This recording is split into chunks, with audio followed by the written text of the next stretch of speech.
പിന്നെ ഞാൻ എൻ്റെ പെൺകുട്ടികളോട് പറയാണ്, മക്കളെ എന്നാൾ ഞാനൊരു പുതിയാപ്പള്ളിയും പുതിയണ്ണിനെയും കണ്ട്. എങ്ങനെയാ നിങ്ങൾ? പുതിയണ്ണ് കുട്ടിക്ക് 19.5 വയസ്സ്. പുതിയണ്ണ് കുട്ടിക്ക് എത്ര? 19.5. പുതിയാപ്പളക്ക് 48. പുതിയാപ്പളക്ക് 48. കുട്ടിനെ കണ്ടു നോക്കുമ്പോൾ പെൺകുട്ടി ഒരു ചെറുത്, ഓനാണെങ്കിലോ ഒരു നീളാന്ത് കുട്ടി. ഓൻ രണ്ടാളും കൂടി ഇങ്ങനെ പോണണ്ട ബെറ്റിലെ കൂടി ഏണി കൊണ്ടോണമായിരുന്നു. പടച്ചോനെ, ഞാൻ ചോദിച്ചു എവിടുന്ന് കുട്ടിയെ ഇതിനെ കിട്ടി ചോദിക്കുമ്പോൾ ഇത് വാട്സപ്പിൽ നിന്ന് കിട്ടിയതാണ്. ഞാൻ എൻ്റെ പെൺമക്കളോടൊക്കെ ഓർമ്മപ്പെടുത്തുന്ന, മക്കളെ ചതിയിൽപ്പെടരുത്, മക്കൾ ചതിയിൽപ്പെടരുത്. എൻ്റെ അനുഭവം ഉണ്ടായി. എന്താണിത്? ഒരു ഉമ്മ, വാപ്പ ചെറുപ്പത്തിൽ മരിച്ചു, ഒരു മകളെ പ്രസവിച്ചതിന് ശേഷം വാപ്പ മരിച്ചു. ഈ മോളെ ഉമ്മ കഷ്ടപ്പെട്ട് പഠിപ്പിച്ച് ഒക്കെ +2 കഴിഞ്ഞ് ഇപ്പൊ ഡിഗ്രി 2ാം കൊല്ലത്തിലാണ്. ഡിഗ്രി 2ാം കൊല്ലത്തിൽ പഠിക്കണ, സെക്കൻഡ് ഇയറിന് പഠിക്കണ പെൺകുട്ടിനെ ഒരു ദിവസം രാത്രി നോക്കുമ്പോ കാണാനില്ല. ഈ ഉമ്മാന്റെ സങ്കടം പറയാണ്ടോ? ഉമ്മാക്ക് ഇതൊന്നും അറിയില്ല, അപ്പൊക്ക് വേറെ പരിപാടികളൊന്നും ഉള്ളത്. പടച്ചോനെ, നേരം വെളുത്തിട്ട് ഉമ്മ കരയായി, എന്റെ മോളെ കാണാല്ല. അയൽവക്കക്കാർക്കൊക്കെ മനസ്സിലായി എവിടുക്കാ പോയിക്കണെന്നുള്ളത്. മനസ്സിലാക്കി? അല്ലാഹു റബ്ബി, ഈ പെൺകുട്ടി മറ്റൊരാളെ കൂടെ ഓടിപ്പോയതാണ്. സുബ്ഹാനല്ലാഹ്. പോലീസ് സ്റ്റേഷനിൽ കേസായി. ഉമ്മ പോയിട്ട് കരഞ്ഞു. പോലീസുകാർ അന്വേഷിച്ച് മൈസൂര് ബാംഗ്ലൂരിന്റെ ഇടക്ക് അവിടെ വെച്ചിട്ട് ഈ പെണ്ണിനെയും ചാടിച്ചുകൊണ്ടേ ചങ്ങായിനെയും പുറത്തം കിട്ടി. ഓലെ രണ്ടാളെയും കൂടി പോലീസ് സ്റ്റേഷനിൽ ഹാജരാക്കി കോടതിയിൽ കൊണ്ടുവന്നു. അപ്പൊ ഈ ഉമ്മ കോടതിക്ക് പോവുകയാണ്. ഇന്നെ കണ്ടാല് ഇന്റെ കുട്ടി ഇന്റെ ഒപ്പം ഓടിപ്പോരുന്നാണ് ആര് വിചാരിക്കണത്? ഉമ്മ വിചാരിക്കണത് ഇന്റെ കുട്ടി എന്നെ കണ്ടാ എന്റെ ഒപ്പം ഓടിപ്പോരുന്ന. അല്ലാ, കോടതിയിൽ ഉമ്മയാണ് ചെന്നപ്പോൾ ഈ പെൺകുട്ടി മറ്റവന്റെ ഒപ്പം വന്നു. ഉമ്മ വന്ന വഴി പോലും ആ പെൺകുട്ടി തിരിഞ്ഞു നോക്കിയില്ല. ഉമ്മാന്റെ അടുത്തേക്ക് തിരിഞ്ഞു നോക്കിയതും കൂടിയില്ല. കോടതിയിലെ കൂട്ടമ്പൽ വെച്ചിട്ട് ആ പെൺകുട്ടിനോട് ചോദിച്ചു കോടതി, അതാരാ നിൽക്കണോ ചോദിച്ചു. എന്റെ ഉമ്മയാണോ ചോദിച്ചു. ആന്നാണ്. നീ ഉമ്മാന്റെ കൂടെ പോണോ അതല്ല ഇവന്റെ കൂടെ പോണോന്ന് ചോദിച്ചു. ഇന്നലെ മിഞ്ഞാന്ന് വാട്സപ്പിൽ നിന്ന് കിട്ടിയേ ഓന്റെ ഒപ്പം പോയിക്കോളാർന്നു ആ പെൺകുട്ടി. ഉമ്മ കോടതിയിൽ ബോധം കെട്ടു വീണു. ആ ഉമ്മാനെ ഓട്ടോറിക്ഷക്കാരും അതുപോലെ തന്നെ ആ കോടതിയിലെ കാവൽക്കാരനും ഒരു 3 ആണുങ്ങൾ കൂടിയിട്ട് പിടിച്ച് ഓട്ടോറിക്ഷയ്ക്ക് എടുത്ത് കടത്തി ഉമ്മാനെ കൊണ്ടുവന്നു. പെൺകുട്ടിക്ക് 21 വയസ്സായിക്കണ്, കൊണ്ടയ ചങ്ങായിക്ക് 24 വയസ്സായിക്കണ്. രണ്ടാളും കോടതി സമ്മതപ്രകാരം പോയി. പ്രിയപ്പെട്ട മുഅ്മിനുകളെ, ഒന്ന് ശ്രദ്ധിക്കണം മക്കളെ. ഞാൻ ബാക്കി പറയട്ടെ. 1 കൊല്ലം കഴിഞ്ഞു. വാടകപ്പരി പോയിട്ട് ഓൻ്റെ ഒപ്പം താമസിക്കാൻ എവിടെയോ പോയിട്ട് 1 കൊല്ലം കഴിഞ്ഞു. ഈ പെണ്ണിന് ഗർഭം പ്രസവത്തിന്റെ അടുത്തെത്തി. പ്രസവം ആയി. ഇവളെ ഹോസ്പിറ്റലിൽ അഡ്മിറ്റ് ചെയ്തു. പ്രസവ വാർഡിലേക്ക് കൊണ്ടുപോയി. ഇവനോട് പുറത്ത് നിൽക്കുന്നുണ്ട്. പ്രസവിച്ചു പെണ്ണ്. പ്രസവം കഴിഞ്ഞു നോക്കുമ്പോൾ കുട്ടി എങ്ങനെയാണെന്നറിയോ? കുട്ടിക്ക് മുച്ചിറിയാണ്. മുച്ചിറി പറഞ്ഞാൽ നിങ്ങൾക്കറിയാം എന്താണ്? ആ കുട്ടി പ്രസവിച്ചു നോക്കുമ്പോൾ ഈ ചുണ്ടിന്റെ മേലെ ചുണ്ടിന്റെ നടുക്ക് ഇവിടെ സ്ഥലമില്ല. ഈ 2 കുണ്ട് ചൂടി നിൽക്കല്ല, 2 ചുണ്ടിന്റെ അടിക്ക് ഒരു ഓട്ട. എന്നിട്ട് മൂക്ക് ലേശം ഇങ്ങനെ പൊങ്ങി നിൽക്കുകയാണ്. പ്രസവം കഴിഞ്ഞു. പ്രസവം കഴിഞ്ഞിട്ട് വാപ്പാനെ വിളിച്ചു. നഴ്സുമാരി കുട്ടിനെ കാണിച്ചു കൊടുത്തു. ആ കുട്ടിനെങ്ങനെ ഒരു നോട്ടം നോക്കിയിട്ട് ഇവനാണ് പോയി. പിന്നെ ഓനെ എവിടെ പോയി എന്ന് കാണാനേ ഇല്ല. ഓന്റെ ഒരു അഡ്രസ്സും ഇല്ല. സുബ്ഹാനല്ലാഹ്. മോളെ പ്രസവ വാർഡിന്ന് പുറത്ത് കൊണ്ടൊന്നും ആരും വരാനില്ല, ആരും നോക്കാനില്ല. ഇവളെടുത്ത് ആകെ ബനെ പറ്റി പരിചയമുള്ളത് ഏതാണ്? ഒരു മൊബൈൽ നമ്പറാ. അതോട്ട് കിട്ടാനുമില്ല, അതോട്ട് എടുക്കണമില്ല. അങ്ങനെ 3 ദിവസം ഹോസ്പിറ്റലിൽ കടന്നു ആ പെണ്ണ്. 3ാമത്തെ ദിവസം കഴിഞ്ഞപ്പോൾ ഹോസ്പിറ്റലുകാർ ഇപ്പൊ കാറെടുത്തുങ്ങാണ്ട് കൊണ്ടാക്കി കൊടുക്കുമല്ലോ. ആ വിവരറിയില്ലെങ്കിൽ ഹോസ്പിറ്റലുകാരായി കൊടുക്കും. ഇവര് വാടക വിട്ട് താമസിക്കാണ് ലോഡ്ജിൽ, കോട്ടേഴ്സിൽ. ആ കോട്ടേഴ്സിൽ കൊണ്ട് ഹോസ്പിറ്റലുകാർ ഇറക്കി കൊടുത്തു. സുബ്ഹാനല്ലാഹ്. പ്രസവിച്ച് കിടക്കുന്ന ഈ പെണ്ണിന്റെ ഈ മുച്ചരിച്ചുണ്ടുള്ള കുട്ടിനെ കണ്ടപ്പോ ഭർത്താവാണ് പോയതാ. പിന്നെ അവന്റെ അഡ്രസ് ഇല്ല. ഈ പ്രസവിച്ച് കിടക്കുന്ന പെണ്ണിന് വെള്ളമില്ല, ഭക്ഷണമില്ല, മരുന്നില്ല, തേച്ച് കുളിപ്പിക്കലില്ല, ഒന്നുമില്ല. കഷ്ടപ്പാടിന്റെ അങ്ങേയറ്റം കണ്ടപ്പോ അപ്പുറത്തെ പിന്നെ കോട്ടേഴ്സിൽ താമസിക്കുന്ന ആൾക്കാർ എപ്പോഴെങ്കിലും കുറച്ച് സാധനം കൊണ്ടുവന്ന് കൊടുക്കും. കഷ്ടപ്പെട്ടപ്പോ ആ കോട്ടേഴ്സുള്ള സ്ഥലത്തെ മഹല്ല് കമ്മിറ്റി വിവരം അറിഞ്ഞു. മഹല്ല് കമ്മിറ്റിക്കാർ ഇടപെട്ട് ചോദിച്ചു, എന്റെ വീട് എവിടെയാണ്, എനിക്കാരാ ഉള്ളത്? എനിക്കൊരു ഉമ്മ മാത്രമേ ഉള്ളൂ, വാപ്പ മരിച്ചിക്കണ്.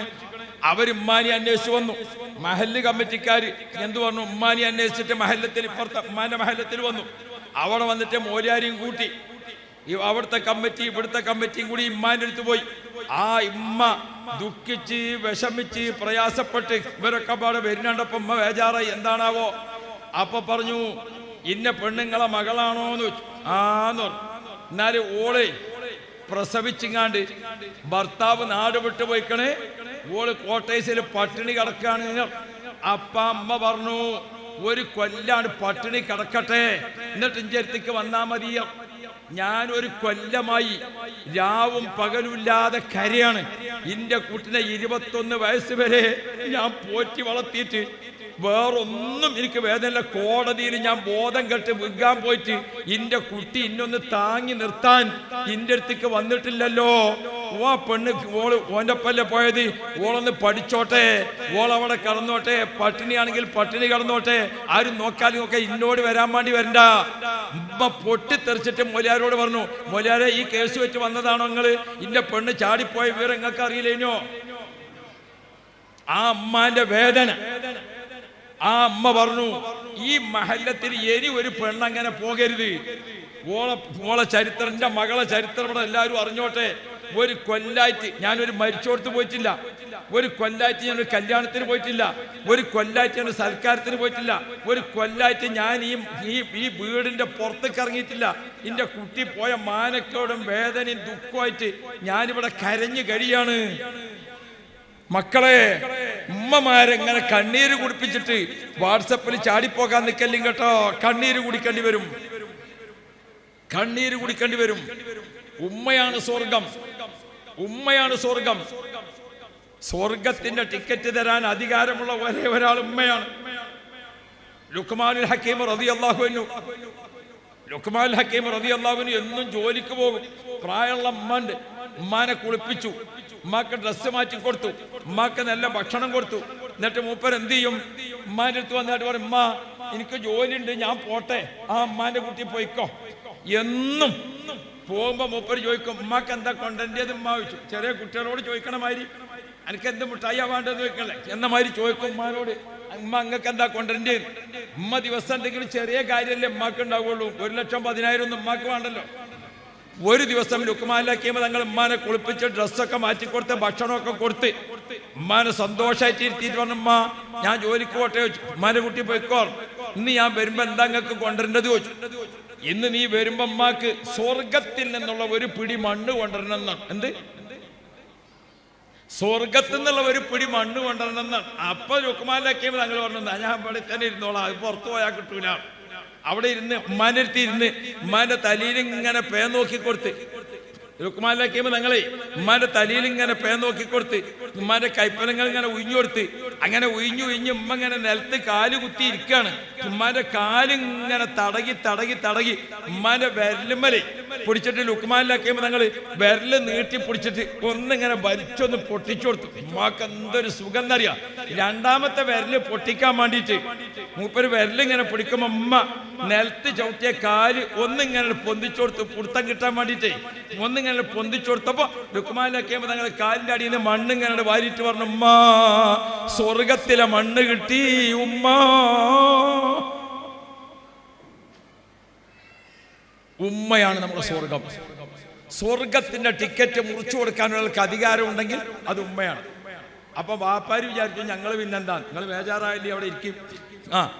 ഉമ്മാന്റെ അടുത്ത് ടിക്കറ്റും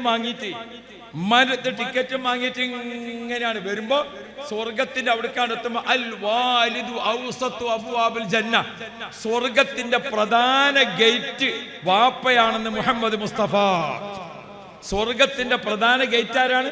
വാപ്പയാണ്. താക്കോൽ ഉമ്മാന്റെ അടുത്ത് വാങ്ങുക, എന്നിട്ട് ആരുടെ അടുത്ത് കൊടുക്കുക? ബാപ്പാന്റെ അടുത്ത് കൊടുക്കുക. ബാപ്പയും ഉമ്മയും കൂടി ആ ഗേറ്റിന്റെ അടുത്ത് ഇങ്ങനെ നിൽക്കുക ടിക്കറ്റ് പോയിട്ട്. ചാവി ആരെടുത്താ? ചാവി ഉസ്താദിന്റെ അടുത്താണ്. ഏറ്റവും വലിയ ഉസ്താദ് ആരാ? മുഹമ്മദ് മുസ്തഫ ത്വാഹ റസൂലുള്ളാഹി.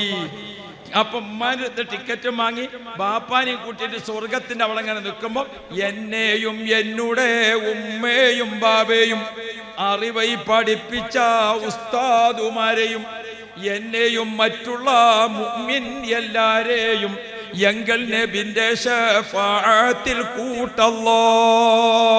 പിഴയേറെ ചെയ്ത് നടന്നോരടിയാന്റെ പിഴകൾ പൊറുത്ത് നീ റഹ്മത്തിൽ കൂട്ടല്ലാഹ്.